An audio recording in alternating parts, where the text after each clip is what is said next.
माता दी। जय माता दी। और कैसा लगा आपको यहाँ का नज़ारा? यहाँ पर आने के बाद आप अगर ये सवाल पूछ रहे हैं कैसा लगा तो बोलना विचित्र सवाल पूछ रहे हैं, क्योंकि यहाँ का मार्मिक दृश्य और अद्भुत दृश्य जो कि हमें अंदर से ही रोमांच कर देता है।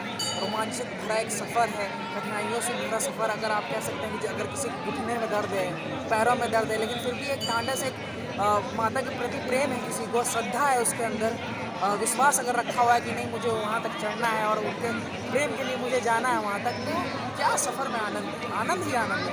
आनंद की परिभाषा में मैं क्या आपको बयां करूं, मतलब इतना आंतरिक सुकून जो मिलता है, आंतरिक जो प्रेम जो मिल पाता है ना, वो शायद मैं बयां ही नहीं कर सकता आपके सामने इस समय। इतना प्रसन्न हुआ है मन। वाह वाह। अब कब आए थे यहाँ पे?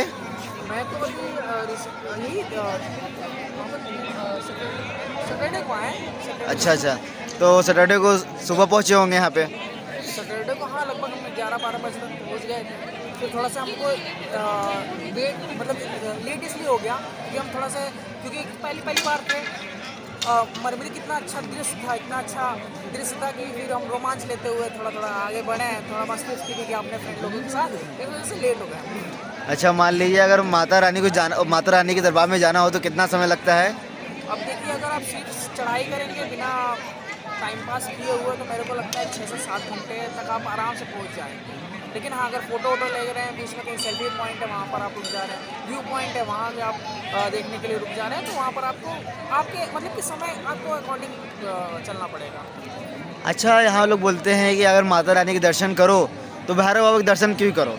भैरव बाबा के भी दर्शन करो, ऐसा क्यों? अब देखिए, होता है ना कि अगर ना करो तो लोग कहते हैं कि पूजा अधूरी रहती है, दर्शन अधूरा रहता है, ऐसा क्या है कुछ? हाँ, मैं आपको बता रहा हूँ कि पौराणिक कथा में अगर आप देखे होंगे या फिर अपने बड़े बुजुर्ग सुने होंगे तो उन्होंने कहा होगा कि माता रानी थी, वो यहाँ पर ध्यान करने के लिए बैठी थी, बट जो भैरव जो कि एक राक्षसी स्वरूप का उसका मन था, और वो मैं क्या बोलते हैं माँ से ही बड़ा मतलब अपने आप को गुणवान समझता था, प्रभावशाली समझता था, वो सोचता था मैं ज़्यादा विजय कर पाऊँगा, तो वहाँ से उन्होंने क्या बोलते हैं उस समय द्वंद्व हुआ उनके विचारों का, उनकी शक्तियों का। तो दरअसल जब उन्होंने मतलब माँ को पहले जान नहीं पाया था कि वो क्या शक्ति का रूप ही क्या है, वो जान ही नहीं पाए। बाद में उनको जब उनसे लड़ाई हुई, उनसे कह दिया जाए कि जब युद्ध हुआ तब उनको मालूम पड़ा कि नहीं, माँ तो सर्वशक्तिमान है, ये जगत जननी है।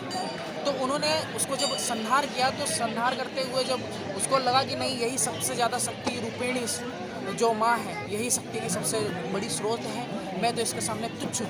तो उन्होंने बोला कि है माँ, मैं आपके द्वारा क्या बोलते हैं मेरा मृत्यु हो रहा है, तो मैं आपसे ये विनती करता हूँ कि आपके जितने भी श्रद्धालु आएँ, जितने भी लोग आएँ, अगर आपका दर्शन पाएँ तो मुझे भी वहाँ पर एक छोटा सा मुझे आप जगह दे दीजिए। तभी माँ ने ये बोला कि अच्छा, अगर मेरे श्रद्धालु आते हैं तो आपका दर्शन किए बिना नहीं जाएंगे, अगर आपका दर्शन किए बिना जाते हैं तो वो दर्शन को हम पूर्ण रूप से नहीं मानेंगे। तो यही पौराणिक कथा की वजह से लोग माँ का दर्शन करने के बाद भैरवनाथ के दर्शन करते हैं। बहुत सही।